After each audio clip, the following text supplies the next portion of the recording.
सफला एकादशी व्रत कथा। इसका महात्म सुनने से कई गुना व्रत करने के बराबर ही फल प्राप्त होता है। एकादशी का महात्म जरूर सुने। 7 जनवरी को सफला एकादशी व्रत रखा जाएगा। मान्यता है कि सफला एकादशी व्रत जो भी करता है उसका सारा काम सफल होता है, जो भी वो चाहेगा वो कार्य सफल हो जाता है। तो इस व्रत को अवश्य करें। श्री कृष्ण जी कहते हैं कि जो भी हमें पाना चाहता है वो एकादशी व्रत करेगा तो मुझे प्राप्त कर लेगा, और उसके लिए साक्षात वैकुंठ का द्वार खुला रहता है। तो सफला एकादशी व्रत कथा। बड़ी बड़ी दक्षिणा वाले यज्ञों से भी मुझे उतना संतोष नहीं होता। श्री कृष्ण जी कहते हैं कि दक्षिणा वाले यज्ञ जितना कोई करता है उससे नहीं संतोष होता जितना कि एकादशी व्रत के अनुष्ठान से होता है। इसीलिए सर्वथा प्रयत्न करके एकादशी का व्रत करना चाहिए। पूष मास में जो कृष्ण पक्ष की एकादशी होती है उसी को सफला एकादशी कहते हैं। इस दिन विधि पूर्वक नारायण जी की पूजा करनी चाहिए। एकादशी कल्याण करने वाली है, अतः इसका व्रत अवश्य करें। जैसे नागों में शेषनाग, पक्षियों में गरुड़, देवताओं में श्री विष्णु, मनुष्यों में ब्राह्मण श्रेष्ठ हैं, उसी प्रकार संपूर्ण व्रतों में एकादशी तिथि श्रेष्ठ माना गया है। सफला एकादशी को नाम मंत्रों का उच्चारण करके फलों के द्वारा श्री हरि का पूजन करें। नारियल के फल, सुपारी, बिजौरा, नींबू, जमीरा, नींबू, अनार, सुंदर, आंवला, लवंग, बेर, विशेषतः आम के फलों से देवेश्वर श्री हरि की पूजा करनी चाहिए। इसी प्रकार धूप, दीप, नैवेद्य आदि से पूजा करें, अर्चना करें। सफला एकादशी को विशेष रूप से दीप दान करने का विधान है। रात को वैष्णव पुरुष के साथ जागरण करना चाहिए। जागरण करने वाले जिस फल की प्राप्ति होती है वह हजारों वर्ष तपस्या करने पर भी नहीं मिलती। तो सफला एकादशी के व्रत के दिन जरूर जागरण करना चाहिए। नृप श्रेष्ठ सफला एकादशी की शुभ कारिणी कथा सुनो। चंपावती नाम के विख्यात एक पुरी है। उसमें एक राजा महिष्मती राजधानी थी। राजर्षि महिष्मत के 5 पुत्र थे। उनमें जो ज्येष्ठ था वह सदा पाप कर्म में लत रहता, पर स्त्री गामी वेश्यासक्त उनके पिता के धन को पाप कर्म में ही खर्च किया करता था। सदा दुराचारण परायण तथा ब्राह्मणों को निंदक था। वैष्णव और देवताओं की हमेशा निंदा किया करता था।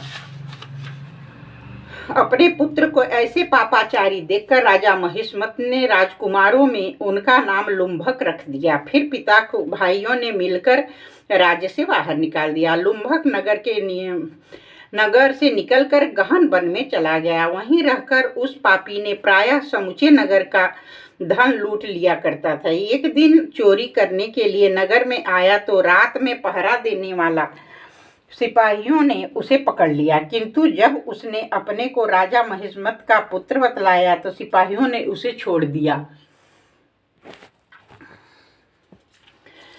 फिर वह पापी वन में लौट आया। प्रतिदिन मांस तथा वृक्षों के फल खाकर जीवन निर्वाह करने लगा। दुष्ट का विश्राम स्थान पीपल वृक्ष के निकट था। वहां बहुत वर्षों का पुराना पीपल का वृक्ष था। उस वन में वृक्ष एक महान देवता माना जाता है। पाप बुद्धि लुम्भक वहीं निवास करता था। बहुत दिनों के पश्चात एक दिन किसी संचित पुण्य के प्रभाव से उसके द्वारा एकादशी का व्रत का पालन हो गया। पौष मास में कृष्ण पक्ष की दशमी के दिन पापिष्ठ लुम्भक ने वृक्षों के फल खाए। वस्त्रहीन होने के कारण रात भर जाड़े का कष्ट भोगा। उस समय न तो उसे नींद आई और न ही आराम मिला। वह निष्प्राण सा हो रहा था। सूर्योदय होने पर भी पापी को होश नहीं आया। सफला एकादशी के दिन लुम्भक बेहोश पड़ा रहा। दोपहर होने पर उसे चेतना प्राप्त हुई। फिर इधर उधर दृष्टि डालकर आसन से उठा और लंगड़े लंगड़े की भांति पैरों से बार बार लड़खड़ाता हुआ वन के भीतर गया। भूख से दुर्बल पीड़ित हो रहा था। उस समय लुम्भक बहुत से फल लेकर के आए। लुम्भक स्थान पर अपने लौट आए, त्यों ही सूर्यदेव अस्त हो गए। सूर्यदेव अस्त होने के बाद वो फल विष्णु भगवान के नाम से इन फलों को लक्ष्मीपति विष्णु भगवान को संतुष्ट किया, फल अर्पित कर दिया विष्णु भगवान के नाम से। वो फल रख दिया, वो खाया नहीं और रात भर नींद नहीं ली। बिना खाए पिए भी नींद नहीं आती है।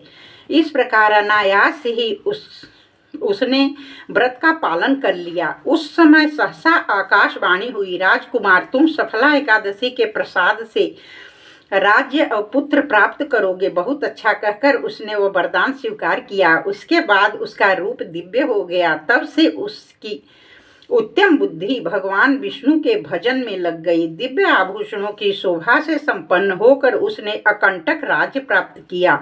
15 वर्षों तक वह उसका संचालन करता रहा। उस समय भगवान श्री कृष्ण की कृपा से उसके मनोज्ञ नामक पुत्र उत्पन्न हुआ। जब वह बड़ा हुआ तब लुम्भक ने तुरंत ही राज्य की ममता छोड़कर उसे पुत्र को सौंप दिया। भगवान श्री कृष्ण के समीप चला गया, जहाँ जाकर मनुष्य कभी शोक में नहीं पड़ता। राजन, इस प्रकार जो सफला एकादशी का व्रत करता है वह इस लोक में सुख भोग कर मरने के पश्चात संसार वे मनुष्य धन्य है। जो सफला एकादशी का व्रत करता है उन्हीं का जन्म सफल है। महाराज, इसकी महिमा को पढ़ने और सुनने तथा उसके अनुसार आचरण करने से मनुष्य राजसूय यज्ञ का फल प्राप्त कर लेता है।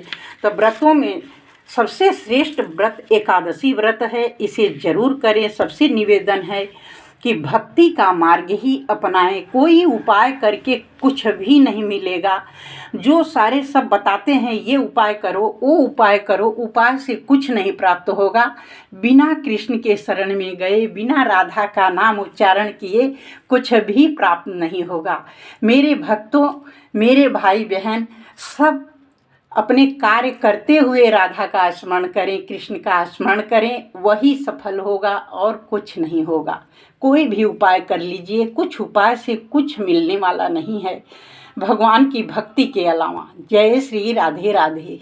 नए वर्ष में सबको भक्ति प्राप्त हो, सब भक्तिमय हो, सब कृष्णमय हो जाए। जय श्री राधे राधे।